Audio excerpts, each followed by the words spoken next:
Hi friends, welcome back to my channel Dhanushree vlogs. ఈరోజు మా లంచ్లోకి అయితే రేపొట్టు కూర అయితే చేసుకున్నామండి. చాలా టేస్ట్ అయితే చాలా బాగుంది. మీరు కూడా ఈ ప్రాసెస్ ఏంటో చూసేయండి. ముందుగా 3 ఉల్లిపాయలని, ఒక పచ్చిమిర్చిని చిన్న చిన్న ముక్కలుగా కట్ చేసుకోవాలండి. స్టవ్ ఆన్ చేసుకొని ప్యాన్ పెట్టుకొని అందులో ఆయిల్ వేసుకొని ఆయిల్ హీట్ అయిన తర్వాత కరివేపాకు, అలాగే ఉల్లిపాయలు, పచ్చిమిరపకాయలు కూడా వేసుకొని బాగా ఫ్రై చేసుకోవాలి. ఆ ఆనియన్స్ అన్నీ బాగా ఫ్రై అయిన తర్వాత అందులోనే 1/2 టేబుల్ స్పూన్ పసుపు, అలాగే 1 టేబుల్ స్పూన్ సాల్ట్ కూడా వేసుకొని బాగా కలుపుకోవాలండి. అలా బాగా ఫ్రై అయిన తర్వాత అందులోనే 1 టేబుల్ స్పూన్ అల్లం వెల్లుల్లి పేస్ట్ కూడా వేసుకొని పచ్చివాసన పోయేంత వరకు ఫ్రై చేసుకోవాలండి.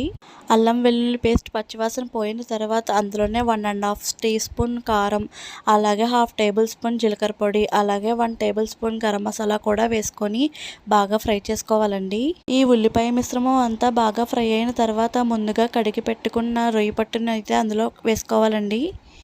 ఆ రొయ్య పొట్టునంతా బాగా కలుపుకున్న తర్వాత మూత పెట్టకుండా 10 నిమిషాల పాటు సిమ్లోనే మగ్గించుకోవాలండి.